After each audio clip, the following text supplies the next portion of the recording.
Hi guys, and today it's time to pick the team to play Cardiff City in our opening game of the 2024-25 season tomorrow, so let's get started.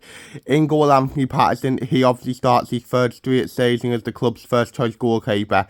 We've obviously signed Simon Moore and Blondie this summer, but both of them are very much backup goalkeepers. Patterson's also had a good pre-season. He's made a few good saves in some of the games that were played, so yeah. Right back, Trey Hume. The reason why is because obviously Trey Hume is one of the best right backs in this division. He was, for me, one of our better performers last season, what was a very underwhelming season, if you get what I mean. And add to the fact that Timothy Pembele has gave the manager no doubt in his mind to even consider, if you get me. He wouldn't have played anyway, but he hasn't even given him a decision to make, and it looks like Pembele might be going out on loan, and I don't think he'll be involved tomorrow, so yeah. First centre-back, Local 9. Obviously, Local 9 is club captain, not team captain. I honestly think it's a sensible decision because all the off-pitch stuff will fall to Local 9 if you get what I mean, and they'll help Dan Neil, and Dan Neil can just focus on his role of being a good captain on the pitch, if you get what I mean. Obviously, that'll please his here club, not seeing him as captain every week, if you get what I mean. As well, his here club the debate will also crop up, is he a centre-back or not again, if you get what I mean. For me, he is a centre-back. If 4 different managers are picking him at centre-back, that means he is a centre-back, and I think the debate really should be, do we think he's good enough to be a part of a team that wants to get out of this league, if you get what I mean. So yeah. Then next to him, obviously with Dan Ballard being out injured, there's a place up for grabs. I think it'll go to Adji Alicia, and if you also look at the injuries that also, not just Dan Ballard, Jensen still out long term, Leo Yelder's a doubt, if you get what I mean. There's not really too many options, if you get what I mean. It'll be him or Joanne, and obviously you'll go with Adji Alicia. Alicia, obviously, has had his injury problems himself, but I think when he is fully fit, he's a really good player, and I think I'm looking forward to seeing him in a competitive game at centre-back, because what we got to remember is that we actually signed Andy Alicia as a centre-back when we signed him from West Ham. We didn't sign him as a left-back, if you get what I mean. And as well, it's another way to get him and Serkin into the same team, so yeah. Left back, then a Serkin. The reason why it's obviously good to have him back. He was a massive miss last season, if you get me. He didn't play a game since November. I think it's been good to get a good pre-season into him. Obviously scored last week, and hopefully, touch wood, he can stay injury free, because if he does, he's a really good left back, one of the best left backs in the league. He just doesn't stay fit enough, if you get what I mean. So yeah.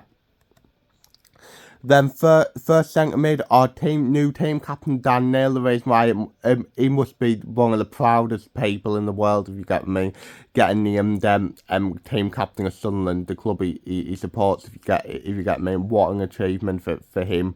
And is that something to try and make him sign a new contract? Who knows, if you get me? But I'm actually on board with the decision. Alongside Jack Clark, I think he's our most important player, and I'm sure he'll have another brilliant season with the armband on his arm. So yeah. Then next to him, I'll give Alan Brown his debut. The reason why is because I've been really impressed by him in pre-season, and I think this will turn out to be a really, really good signing. A player who brings a lot of experience and know-how, with something we lacked a lot last season, and I think he'll do really well. Another thing is, I actually think he's more attacking than what I actually thought he was, if you get me. I thought he was just going to be a player to come in and sit in front of the back 4, but it looks like he's more attacking than that. But overall, I think it's a brilliant signing, and I think he'll do well for us, and be probably one of the best bit of businesses in the whole division, in my opinion, getting him on a free. So yeah. Right wing, Pat Roberts. The reason why, obviously, Pat Roberts had an awful season last year. Injuries didn't help him, obviously, but for me, he is better than no goals, 2 assists. I don't care what anyone says, if you get what I mean. In pre-season, I think it's been promising. Got a goal at Southdale, got an assist to Blackpool, and the standout performance was last week against Marseille, and hopefully, and if that's the sign of what's to come from Pat Roberts this season, it's really promising, if you get what I mean. Hopefully, LeBron can get a tune out of him, because if you can, he's easily a match winner at this level, if you get me. mean, we just didn't see it last season, if you get me. Obviously, it doesn't look like Pavida will be involved. I wouldn't be surprised if he's involved on Tuesday again at Preston, but yeah. Number 10, will this happen? Probably not, but I will go for Chris Rigg.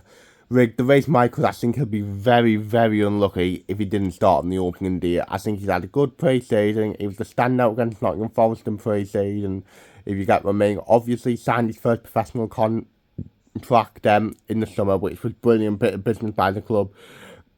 And I just think he should be playing, if you get me. And like I said, I think he'll be very unlucky not to play. It was also a sign in light of the terrible end to last season as well. So yeah.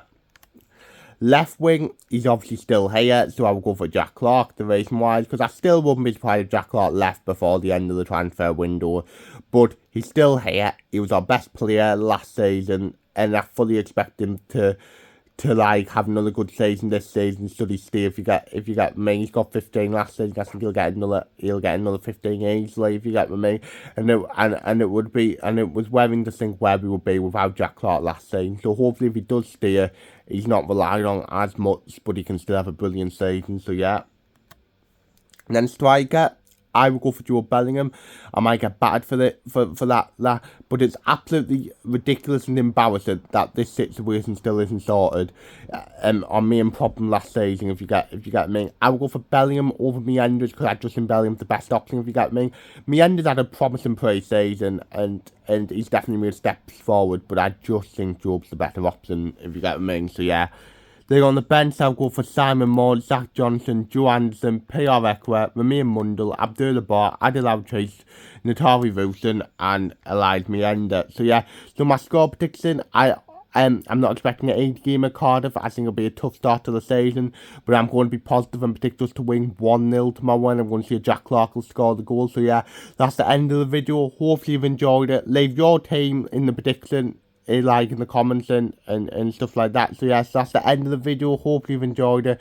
Like, subscribe, view, comment, and see ya.